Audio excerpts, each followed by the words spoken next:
Hi there guys, it's Smowtown here, and today I'm really excited to talk to you about an upcoming third-person survival horror action RPG called Bleak Forsaken.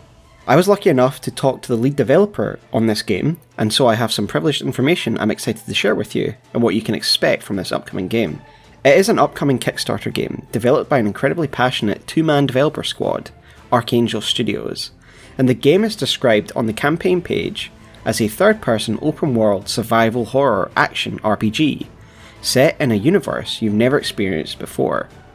It is a game that blends RPG action with an incredible survival ecosystem, and it uses intelligent emergent storytelling devices that I will get into in more detail in a minute.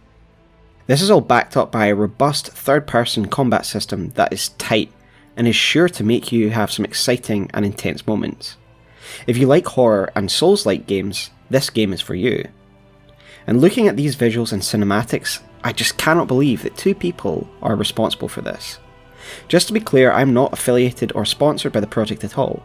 I just wanted to share this campaign with you guys because I genuinely believe it looks like something special and it really deserves people's support.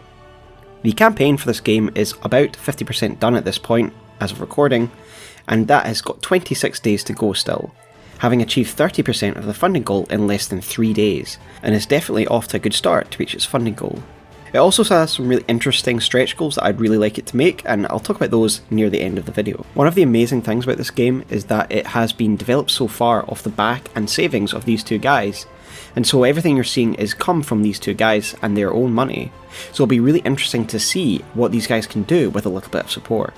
The game will initially release on PC, but console release will be coming after that. That is part of the campaign, it isn't a stretch goal or anything. These guys are committed to having a console release, it's just a matter of time after the PC release. But with that being said, let's dive into what we know about the game so far. This bleak and oppressive world that we'll be exploring is known as the Omnistructure, and we are a being known as a Forsaken, one of the last defences of humanity against the growing horrors of the Omnistructure. Personally, I love the aesthetic and tone of this world that they are building. The Kickstarter teases at some of the intriguing details and features of this game. Quoting the campaign page now, "A cross between cyberpunk and dark fantasy, Bleak Faith will offer a story and experience that will be a breath of fresh air for all gamers looking for something new. The world is full of lore and every aspect of it is crafted with the utmost passion and dedication to art.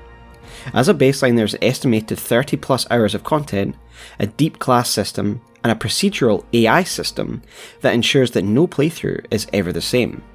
Talking about the story and the setting, this means a lot to the developers.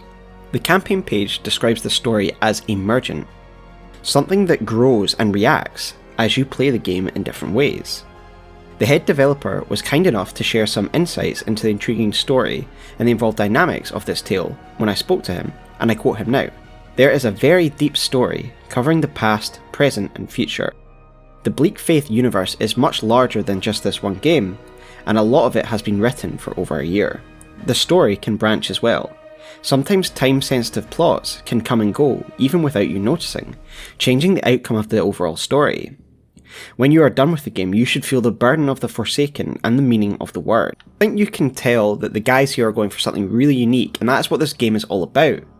The storytelling will have a reactive element to it that will change as you play in different ways, or how you play and what speed. This sounds really interesting to me, and this reactive story promises for different playthroughs every time.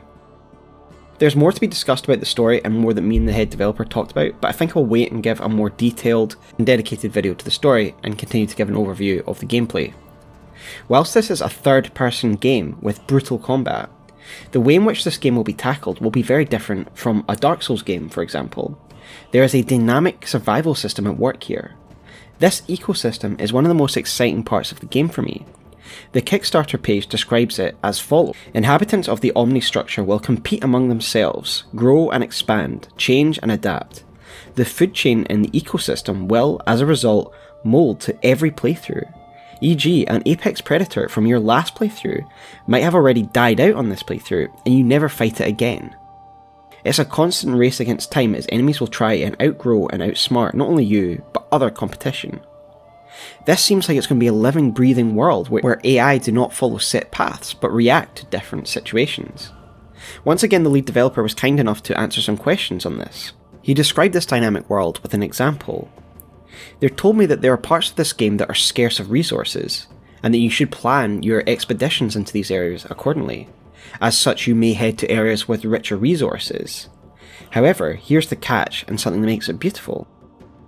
AI are also aware of these resources, and thus may be drawn to these areas. You may have a gang of enemies waiting for you at these resources. It is all dependent on the procedural AI. He continues, "This world will be like a journey into the unknown, where you can meet your death at any moment. All the while, you are conscious of preserving your own resources, and so often the best course of action is to hide and avoid enemy. He describes this tension as so real that often your first instinct will be to hide before taking any other action. You can distract enemies and use the environment to your advantage to avoid, trick, and outmaneuver the dynamic procedural AI. Now, I don't know about you, but a fight for survival by any means necessary in a brutal and living world with challenging and unpredictable AI sounds absolutely mind-blowing. Look at the tension and oppressive atmosphere in some of these clips.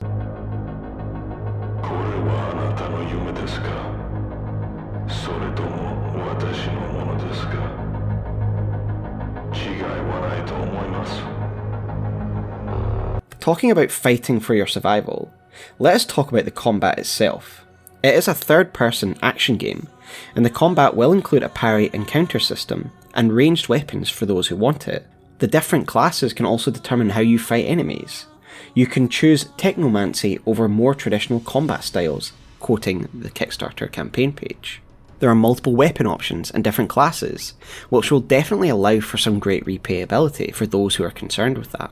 I'm very excited to share with you this image that was kindly shared by the head developer to me, showing a work in progress screen of the character selection screen. We can see here one of the class with an ability, a description of how it plays, and some stats. He wanted to make this clear that this is a work in progress and that the flavour text very much is a placeholder, and that it may be subject to change so it's balanced with the final game. But it is a good example of what we can expect in the class system of this game, and I know that will excite a lot of people who do like a class system.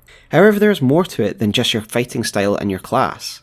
Your character is affected by the world, and isn't solely governed by a health bar. The character can be defeated, or defeat enemies, by losing or depleting composure of an enemy. This composure mechanic sounds like something very interesting. The lead developer tells me this is to represent the psychological mind game that can come in the heat of combat. This mental state can also be detrimentally affected by the existential threat induced by some of the greater enemies in this game that really are beyond your abilities to fight. Coming into contact with such beings lowers your morale and composure. As to how this will work in the final game remains to be seen, but it is something I'm very interested in, and I'm glad they're integrating it into the game. This will be an involved game and world. Not only will there be intense boss fights and combat, there'll be other things to think about. Survival, making it through an area, and exploring the world. I truly believe that this will be a unique game, and the guys are taking a good risk in doing something new and special with a living ecosystem, a living world for us to explore with using those traditional RPG elements. I'd also like to briefly talk about these guys' stretch goals, given that they're smashing it so far already and we should be on track to at least achieve some of them. I'm really excited about some of these, so let's go into them. So the first one at 50,000, definitely achievable, is companions. If you ever feel lonely in the Omnistructure, a fully voiced companion with a unique personality based on their character. That sounds very exciting to me. I'd really like to have, definitely something I'd be looking forward to.